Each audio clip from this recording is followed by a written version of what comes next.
There's a saying that I like when dealing with money and financial planning, and that is that the most important part of every plan is planning on your plan, not going according to plan.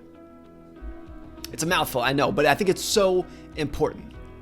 Now let me tell you a little story about gambling that I think shows you what I mean.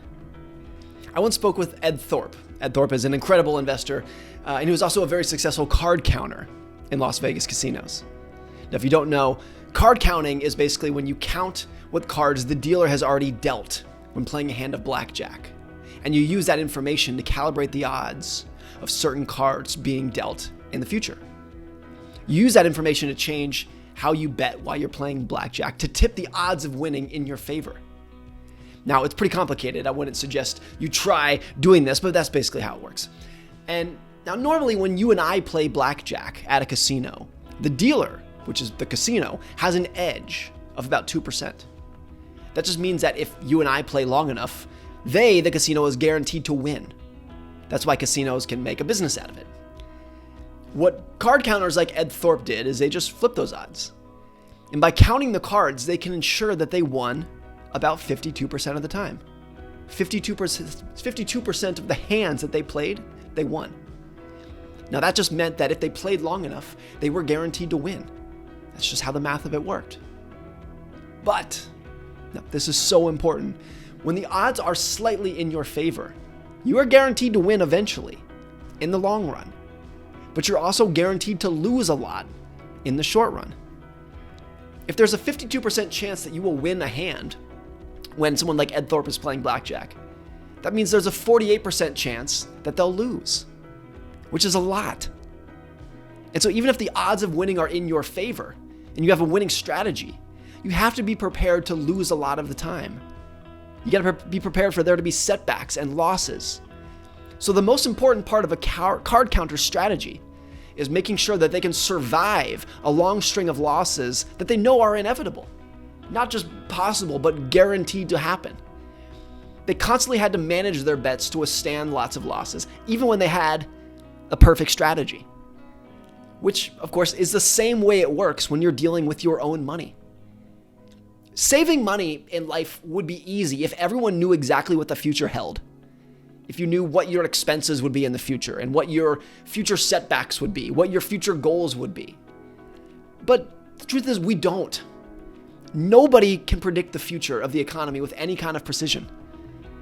And no one even knows what they themselves or their families might face in the future. The world is full of surprises. And that's not a fun reality to accept, but that is the reality. And what it means when managing our own money is that the best we can do is try to find a financial plan that puts the odds of success in our favor. Not a perfect plan, not one that's guaranteed to work, because those don't exist. Just ones with the highest odds of working. And in practical terms, what that means is that we need to save for expenses that we can't even imagine today. Because we know that there are going to be setbacks in the future, unexpected setbacks and surprises. We need to invest our money with an eye towards endurance, the ability to survive a continuous chain of disappointments in the world and setbacks and surprises that we know will be a part of our future. And look, financial planning is essential. Everyone should do it. Having a financial plan about what you think your future expenses are going to be, how you're going to save it, that kind of a plan. But we have to recognize the most important part of any plan is planning on that plan, not going according to plan. Now, everything I've learned about personal finance tells me that everyone, without exception, everyone will eventually face a huge expense that they did not expect. And that they don't plan for these expenses specifically because they did not expect them. They didn't see them coming, so they didn't plan for it. But they happen to everyone. Benjamin Graham, who's one of the greatest investors to ever live, had this idea that he talked about a lot called the margin of safety. What he meant by margin of safety is just making sure that there's always a big gap between what could happen in the future, what might happen in the future, and what you need to have happen in the future for things to turn out okay.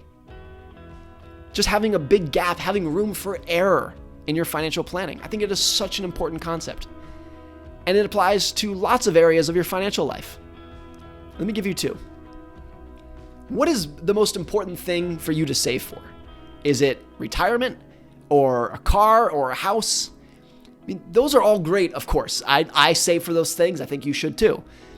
But let me tell you, I think the single most important thing to save for in life, and that is just surprises, unknowns, things that you can't even think about today, that you know are going to affect your future financially. Now, not a lot of people do that. Most people save for what they can foresee, what they know is going to happen. But when you remember that the best that we can do is put the odds of success in our favor, and that there are no guarantees, then you realize that you have to save for things that you can't see. Most people, I think in general, don't save enough, even when they think they are, because they think they're saving enough for the things that they can foresee and that are predictable.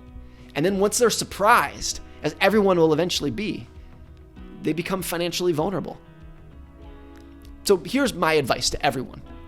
Save money that you have no plan to spend, ever. And that savings is not earmarked for anything in particular. You're not saving for a house or a car. You're saving money just for surprises that you know are inevitable.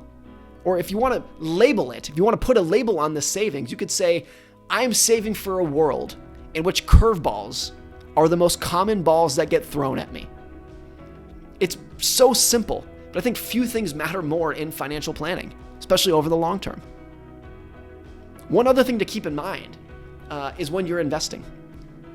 A lot of people's investing decisions fail, not because they were wrong, but because they were mostly right in a situation that required them to be exactly right. Maybe they made a big, bold bet using all of their money, and they needed to be exactly right for it to work, but they were mostly right, and therefore it failed. The thing to keep in mind when investing is that the longer you can stick around for, the better you'll do. And so the key to really good performance is your ability to withstand surprises, to absorb risks rather than thinking you can avoid risks. Life, I think, also gets so much less stressful when you have room for error in your finances. One of Ben Graham's lines, one other of his lines that I love is that, quote, the purpose of the margin of safety is to render the forecast unnecessary. So when you have room for error in your finances, when you can plan on your plan not going according to plan, you don't need to know what the economy is going to do next. You don't need to know what the stock market's going to do next. It's not really relevant to you anymore because you can absorb and withstand whatever might happen next. And then when you have that room for error in your finances, you can go live your life, using your money and your wealth to enjoy life and live a better life.